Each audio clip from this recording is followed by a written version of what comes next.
تو یہ اس چیز کی انڈیکیشن ہے کہ غالباً یہ اندرون خانہ شکست تک تسلیم کی جا چکی اور بہت ممکن ہے کہ یہ اب ری ایڈجسٹمنٹ آف ٹیریٹریز ہو اور کوئی امریکہ اور مغربی یورپ یہ مل کے جو ناٹو ممالک ہیں اس چیز پہ کہیں ایگری کر جائیں کہ کچھ علاقہ جو روس کے قبضے میں چلا گیا وہ روس کو دے کے تو جو باقی رہ گئے اس علاقے میں جنگ کو ختم کیا جائے، کیونکہ اس کی وجہ سے بہرحال مغربی یورپ میں اور یورپین ممالک میں کافی پریشانی، بے چینی، چیزوں کی قیمتیں بڑھ رہی ہیں، قلت ہو رہی ہے اور بہت پریشانیاں پیدا ہو رہی ہیں، خاص کر یہ جو آئل اور گیس کا جو ہے کیٹاسٹرافی ہو رہی ہے۔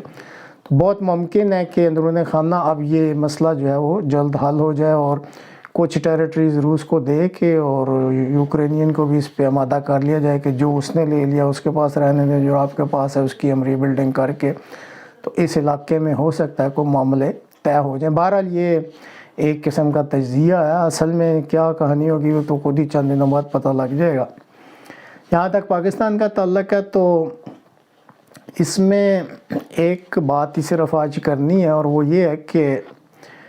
بدقسمتی سے اس ملک میں یہ ایک وتیرہ چل رہا ہے کہ جب بھی کوئی لیڈر کچھ اس کو پذیرائی ملنی شروع ہوتی ہے تو پھر کسی حد تک جو بین الاقوامی طاقتیں اور جو اندرونی طاقتیں ہیں جن کو میں تو جونکیں کہتا ہوں اس ملک کو چمڑی ہوئی ہیں، ان کے ساتھ مل کے وہ کوئی ایسی حرکتیں شروع کر دیتے ہیں کہ پھر جو وہ جس لیڈر کو کوئی پذیرائی مل رہی ہوتی ہے تو وہ اس کی پھر ٹانگیں کھینچنی شروع کر دیتے ہیں اور اس کو کوشش کرتے ہیں کہ وہ دوبارہ نیچے چلا جائے۔ جیسے آج کل پاکستانی عوام میں عمران خان صاحب کو پذیرائی مل رہی ہے، درست مل رہی ہے یا غلط مل رہی ہے اس پہ اس وقت بحث نہیں ہے، لیکن بہرحال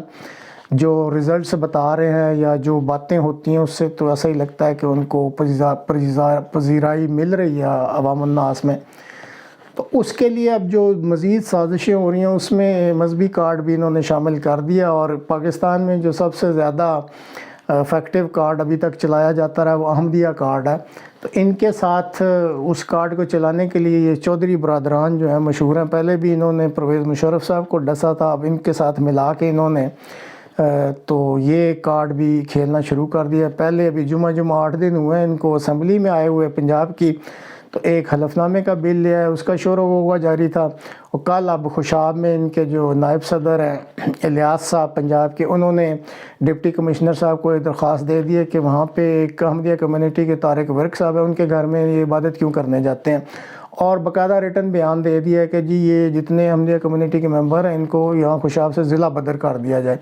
تو ایک طرف یہ اسپیکٹ چلا دیا کہ چودھریوں کو ساتھ ملا کے اور ان کی جو ہے وہ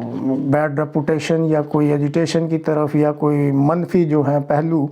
وہ اجاگر کیے جائیں مذہبی کارڈ استعمال کر کے، کہ مذہبی رواداری کہنے کے باوجود عمران خان جو ہیں جو ان کے ساتھ لگے ہیں وہ نہیں دکھاتے۔ دوسری طرف جو ہے وہ جیسے بحران چل رہا ہے معاشی اور سیاسی، تو جو دوسری طاقتیں ہیں جس میں بار بار کہنا پڑتا ہے کہ ہمارے چیف باس جو ہے اس ملک کو جو چلا رہے ہیں وہ سب سے آگے ہیں، سرخیل بنے ہوئے ہیں اس وقت دستے کے، تو انہوں نے جیسے کہ پریس میں پہلے بھی بتا دیا گیا تھا کہ انہوں نے ایک نائب وزیر خارجہ جو ہے امریکہ کے اس سے بات کی ہے بیل آؤٹ کے لیے، اور پھر اب خبر نکلی ہے کہ سینٹرل کمانڈ کے جو کمانڈر ہیں ان سے بھی بات چیت کی ہے اور ان سے ریکویسٹ کی ہے کہ جی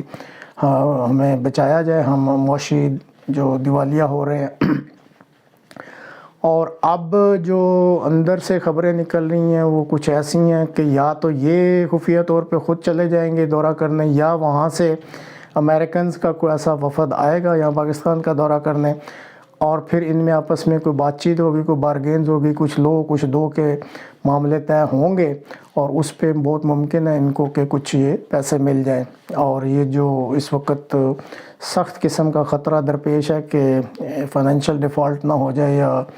بالکل ہی جو ہے پیسے ختم ہو جائیں اور ان کے پاس تنخواہیں دینے کے نہ رہیں، تو کچھ سہولت ہو جائے گی۔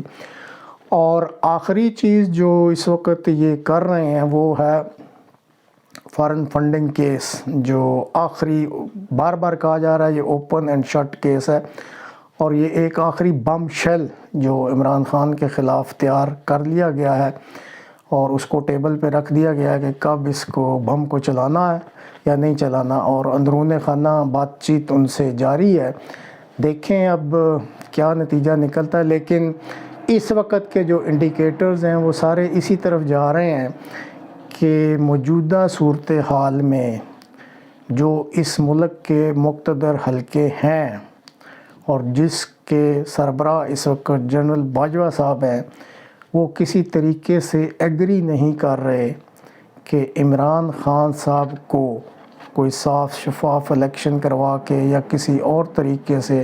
اقتدار میں لایا جائے، کیونکہ انہوں نے وہ اپنے آپ کو عقل کل سمجھتے ہیں۔ وہ کہتے ہیں کہ یہ شخص جو ہے یہ اتنا میچور نہیں ہے سیاسی طور پہ، یا اس کے خیالات ایسے نہیں ہیں کہ یہ جو ریجن کی ضروریات ہیں، اس خطے کی جو ضروریات ہیں، اسٹریٹجک جو یہاں کی ڈیمانڈز ہیں، اس کو یہ سمجھتا ہو یا پورا کر سکتا ہو، اور یہ اس ملک کے لیے بہتر نہیں ہوگا۔ یہاں پہ کوئی کھلم کھلا لوز قسم کا ہی سسٹم چلنا چاہیے جیسے پہلے چل رہا تھا، اور جس میں جو ہے وہ آرمی کی سے رہے اور آرمی ہی جو ہے یہاں کے معاملات کو کنٹرول کرے۔ یہ ہے مین مسئلہ جو اس وقت جنرل باجوہ صاحب کے ذہن میں ہے۔ اب کیا وہ خود اکیلے ہی ایسا فیصلہ کرتے ہیں یا ان کے حامی بھی اس آرمی کی جو کور کمانڈرز ہوتے ہیں یا دوسرے جو سینئر سٹاف آفیسرز ہیں جو اس میں شرکت کرتے ہیں، یہ گورننس میں کتنے ان کے ساتھ ہیں اور کتنے اس کی مخالفت کرتے ہیں، یہ اب دیکھنا پڑے گا۔ لیکن یہ بہرحال بات حتمی ہے اور ثابت شدہ ہے کہ وہ نہیں چاہ رہے کہ عمران خان صاحب جو ہے وہ اس ملک کی ڈرائیونگ سیٹ پر بیٹھیں۔ اب اللہ تعالیٰ نے اس ملک کی قسمت میں کیا لکھا ہوا ہے اور کس نے آگے آ کے اس کو معاملے کو چلانا ہے، اس ملک نے آگے کیسے چلنا ہے، اس کے لیے ہمیں کچھ وقت کا انتظار کرنا پڑے گا۔